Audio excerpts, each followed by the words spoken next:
नमस्कार। आज मैं प्रथम वर्ष कला हिंदी साहित्य के प्रथम प्रश्न पत्र में निर्धारित पाठ्य पुस्तक भक्ति काव्य के प्रथम अध्याय का शुभारंभ करने जा रही हूँ और इसके प्रथम अध्याय के कवि हैं चंदबरदाई। पृथ्वीराज रासो के पद्मावती समय अंश को इसमें संकलित किया गया है और मैं अपने पूर्व के व्याख्यान में चंदबरदाई और पृथ्वीराज रासो में द्वारा संकलित पद्मावती समय की काव्यगत विशेषताओं पर चर्चा कर चुकी हूँ और ये बता चुकी हूँ कि आदिकाल के रासो साहित्य में सर्वप्रमुख स्थान पृथ्वीराज रासो का है, जिसकी रचना कवि चंदबरदाई ने की थी। और पृथ्वीराज रासो में 69 सर्ग हैं। सर्ग यानी अध्याय अथवा समय। और पृथ्वीराज रासो की नायिका पद्मावती है और पृथ्वीराज चौहान की वीरता शौर्य का वर्णन, आखेट का वर्णन, पूरे जीवन चरित्र का वर्णन इस काव्य में किया गया है। पद्मावती समय के अंतर्गत प्रथम पद में मैं यहाँ पर राजा समुद्र शिखर दुर्ग के, जिनका नाम इस पृथ्वीराज रासो में विजय सुर कहा गया है, यानी समुद्र शिखर दुर्ग के राजा की पुत्री, जिसको ऐतिहासिक ग्रंथों में संयोगिता का नाम दिया गया है, जबकि पृथ्वीराज रासो में पद्मावती कहा गया है। उसके सौंदर्य का वर्णन इस प्रथम पद में किया गया है और वो छंद है। पृष्ठ संख्या आप देखिए अपनी पाठ्य पुस्तक भक्ति काव्य में, पृष्ठ संख्या 40। पृथ्वीराज रासो पद्मावती समय। छंद कवित। मनहु कला ससी भान कला 1600 बन्नीय, बाल बेस शिशुता समीप अमृत रस पिन्नी, विगसी कमल मृग भ्रमर बेन संजन मृग लुट्टिए, हीर कीर अरुबिंब मोती नश शिश अहि घुट्टिए, छपति गयंद हंस गति विह बनाए संचय सचिए, पद्मनि रूप पद्मावतीय, मनहु काम कामनीय रचिए। इस पद की भाषा डिंगल भाषा है, जो अपभ्रंश में राजस्थानी भाषा का जब मिश्रण होता है तो वो भाषा डिंगल भाषा कहलाती है। और यहाँ पर पद्मावती के अद्भुत सौंदर्य का वर्णन चंदबरदाई कर रहे हैं और कह रहे हैं मनहु कला ससी भान कला 1600 बन्नी है। पद्मावती राजकुमारी चंद्रमा की मानो 16 कलाओं से बनाई गई है। मनहु यानी मानो, जहां काव्य की पंक्ति में जनु मनु मानो यानी उपमेय में उपमान की प्रबल संभावना व्यक्त की जाती है, वहां पर उत्प्रेक्ष अलंकार होता है। तो प्रथम पंक्ति में ही यहाँ पर उत्प्रेक्ष अलंकार है और ऐसा कहा गया है कि पद्मावती का सौंदर्य 16 कलाओं से बना हुआ है और मानो लगा हुआ है, यानी यहाँ पर उत्प्रेक्ष अलंकार है। बाल बेस ससिता समीप, बाल्यावस्था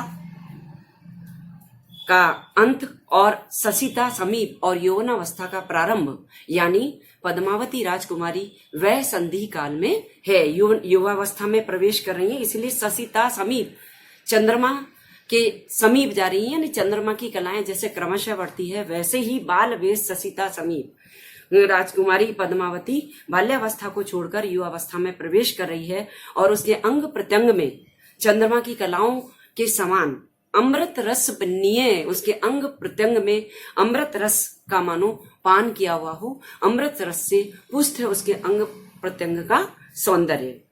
विगसी कमल, उसका मुख खिले हुए कमल के समान है। मृग भ्रमर, और उसकी भौएं भौरों के समान काली है, हिरण के समान काली है। नैन संजन मृग लुटिए, नैन यानी नेत्र, संजन यानी खंजन पक्षी, मृग यानी हिरण, लुटिए यानी लूट लेना।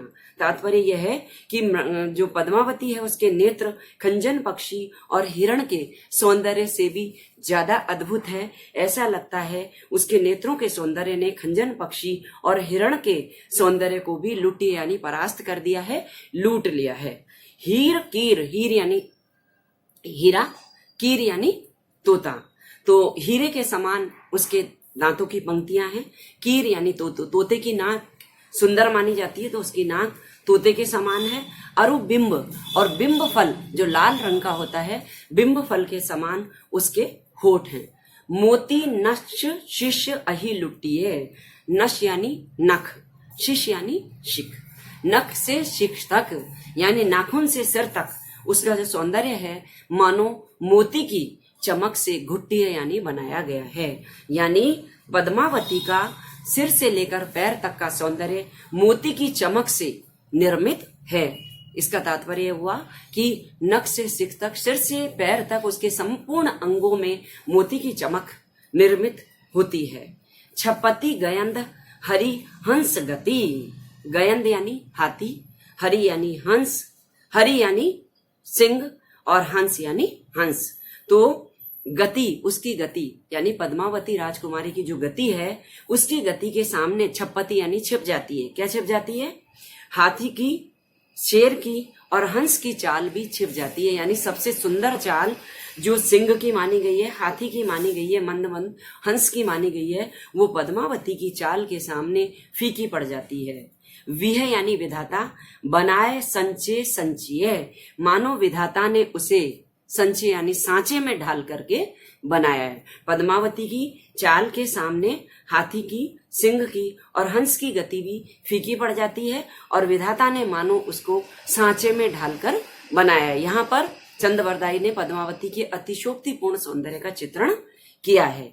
पद्मिनी रूप पद्मावती है। पद्मावती राजकुमारी का जो सौंदर्य है वो पद्मिनी श्रेणी की स्त्री का सौंदर्य है।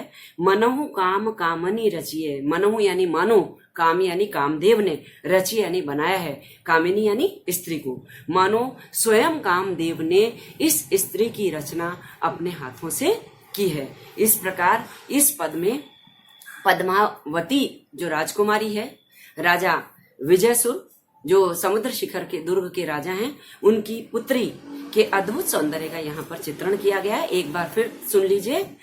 ऐसा लगता है मानो चंद्रमा की 16 कलाओं से पद्मावती राजकुमारी का निर्माण हुआ है और उसकी बाल्यावस्था समाप्त हो रही है और युवावस्था में वो प्रवेश कर रही है। यानी वह संधि काल में का सौंदर्य है उसका और उसके अंग प्रत्यंग में चंद्रमा की कलाओं का अमृत रस डूबा हुआ है, पुष्ट है उससे और कमल, खिले हुए कमल के समान उसका मुख है और भुएं हिरण की आंखों के समान काली हैं और उसके नेत्र खंजन पक्षी और हिरण के सौंदर्य को भी परास्त कर देते हैं। उसके दांतों की पंक्ति हीरे की तरह चमकती है, नाक तोते की तरह है और होठ बिंब फल के समान लाल हैं और नख से शिख तक मानो मोती की चमक से उसे घुट्टियां यानी निर्मित किया गया है। उसकी चाल के समक्ष हाथी, हंस और शेर की चाल भी छिप जाती है और विधाता ने मानो उसको सांचे में ढालकर बनाया है। और पद्मावती पद्मिनी जाति की स्त्रियों के गुण के समान है, मानो कामदेव ने इस स्त्री को अपने हाथ से बनाया है। दूसरा पद देखिए, यहाँ पर उत्प्रेक्षा अलंकार है। मन अति भयो हुलास विगसी जनु कोक किरण रवि, अरुण अधर तिय सधर बिंब फल जानी कीर छवि। यह चाहत चश चकित उह जू तक्किय झरम पिझर, चंच चहुटिय लोभ लियो तब गहित अपकर, हर्षत आनंद मन मही हुलस ले जू महल भीतर गई, पंजर अनूप नग मणि जटित सो तिहि मह रक्षत बही। इस अद्भुत सौंदर्य की धनी राजकुमारी को जब एक तोता देखता है जो कि पृथ्वीराज चौहान से परिचित है, वो देख करके अत्यंत प्रसन्न होता है और राजकुमारी जब उस शुक को अपनी सखियों के साथ विचरण करती हुई देखती है तो क्या स्थिति होती है, इसका वर्णन इस पद में किया गया है। मन भयो अति हुलास विगस्य जनु कोक किरण रवि। जब पद्मनी राजकुमारी ने तोते को देखा तो उसका मन अत्यंत उल्लास से भर गया, प्रसन्न हो गया। विगसी जनु, उसका मन ऐसे प्रसन्न हो गया मानो कोई कमल खिल गया हो। रवि किरण, सूर्य की किरण पड़ने पर जैसे कमल खिल जाता है वैसे राजकुमारी प्रसन्न हो गई और मानो कोकनद पक्षी प्रसन्न हो गया हो। अरुण अधर तिय सुधर, तिय यानी स्त्री, उस युवती के सुंदर लाल होठ, अरुण अधर यानी लाल होठों को देख करके बिंब फल जानी कीर, तोते ने उसको बिंब फल समझ लिया। कीर छवि, कीर यानी तोते। तोते ने उस राजकुमारी की, उस सुंदर स्त्री के लाल होठों की छवि को बिंब फल समझ लिया। यह चाहत चस चकित, और चकित होकर के, चश यानी नेत्रों से, चकित नेत्रों से वो उस राजकुमारी के होठों को देख रहा है। वह जो तकिए, और उधर राजकुमारी ने भी तोते को देखा। झरम्पी झर, और तोते ने तुरंत शीघ्रता से, झट यानी झर यानी शीघ्रता से, झरम्पी यानी झपट लिया, किसको? होठों को।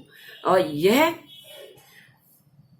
यह चाहत चकिए, यह चाहत चस चकित, चकित नेत्रों से राजकुमारी ने तोते को देखा, और वह जो तकिए झरम्पी झर, और तोते ने भी तक्की यानी देख करके झपट्टा मारा। चंच चहुट्टिए, और उसने अपनी चोंच लोभवश यानी बिंब फल के लोभ से उस शुक ने राजकुमारी पद्मिनी के होठों पर चोंच मार दी। लियो तब गहित अप पकर, अप यानी अपने, कर यानी हाथ में, तब राजकुमारी पद्मिनी ने झपट्टा मार करके उसे अपने हाथ में पकड़ लिया। हर्षत आनंद मन मही हुलस, मन के अंदर बहुत हुल्लसित होकर, आनंद से हर्षित होकर के वो राजकुमारी उस तोते को ले जो महल भीतर गई, अपने महल के अंदर उस तोते को प्रसन्नता और आनंद के साथ ले गई। पंजर अनूप नग मणि जटित, नगों और मणियों से जटित, पंजर यानी पिंजरे में, अनूप यानी अद्भुत, अद्भुत सुंदर नग और मणियों से जटित पिंजरे जो उसके महल के अंदर था, उसमें सोती ही मह रशत भई, रशत यानी रख दिया, उसने मणियों से और नग से जटित अद्भुत सुंदर पिंजरे में उस तोते को रख दिया। यहाँ पर शुक द्वारा राजकुमारी को देखना और राजकुमारी द्वारा तोते को देखकर प्रसन्न होना और उसे पिंजरे में ले जाकर रख देने की घटना का वर्णन किया गया है। और यहाँ भी अनुप्रास अलंकार भी है और उत्प्रेक्षा अलंकार भी है। जनु मनु मानो आया है और चह चाहत चश चकित तकिए झरम्पी झर, सब जगह ये एक ही वर्ण की आवृत्ति बार बार हुई है, इसलिए अनुप्रास अलंकार है। इस पद के माध्यम से आपको पृथ्वीराज रासो की भाषा, शैली और काव्यगत सौंदर्य की जानकारी होगी। धन्यवाद।